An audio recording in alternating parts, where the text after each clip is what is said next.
আল্লাহ, আজকে এত দেরি হয়ে গেছে, কখন জানি চেতা যায়। যাক বাবা, হয়ে গেছে। আরে খাবার কই, এতক্ষণ লাগে নাকি ওইটা দিতে?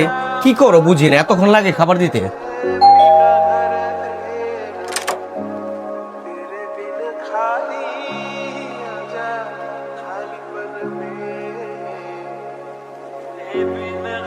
খাবার যেভাবে দিছো ওইভাবে, খাবার কি খায় নাই? তুমি খাবার খাও নাই? আমি বাইরে থেকে খেয়ে আসছি। আমি এত কষ্ট করে তোমার জন্য খাবার রান্না করলাম আর তুমি বাহির থেকে খেয়ে আসলা। তো কই থেকে খাবো না খাবো এটা কি আমি তোর কাছে জবাব দিব?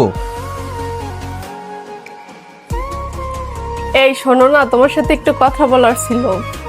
সারাদিন কাজ করে আইছি, কি তোমার লোক কেন কথা কল লেগা? আজের পেছার সময় নেই আমার কাছে। যাও দেন থেকে। আরে কই তুমি?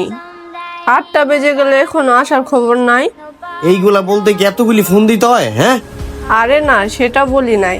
তুমি তো বাসায় থাকো 6টার মধ্যে, 8টা বাজে এখনো আসো নাই। ওইগুলি আমি তোর কাছে কই ফোন দিব না। ফোন রাখ।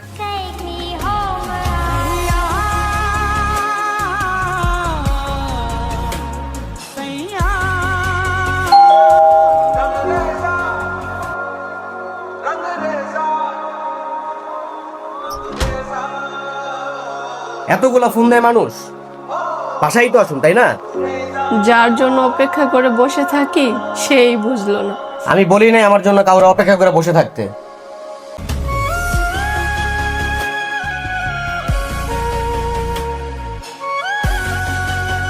আমি ফোন দিলে মনে হয় তুমি অনেক বিরক্ত হও, তাই না? বিরক্তর কথা বলি নাই, মানুষ তো একটা লিমিট আছে ফোন দেওয়ার, এতগুলা ফোন দেয়। অনেক একা একা লাগে তো, এই জন্য তোমাকে তো ফোন দিই। একা একা লাগে মানে? তুমি সারাদিন একা থাকবা কেন? ঘরে তো মাও আছে তাই না? তুমি তো পারো তার সাথে একটু সময় দিতে। মা, তুমি বাসায় থাকলে সে এক, আর তুমি বাসা থেকে বের হয়ে গেলে সে আরেক।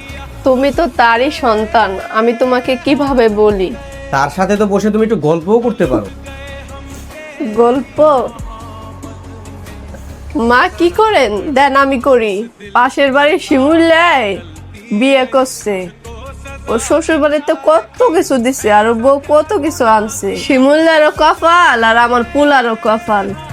মা, কোনো কারণে এই কথাগুলো আপনি আমাকে শুনাইতেছেন? কইলেই তো গায়ে লাগা যায়। কি দিছো নিজে একটু চিন্তা ভাবনা করে দেখো। এখন তো যাইবাই গা, এখন কি আর মজা লাগে শুনতে?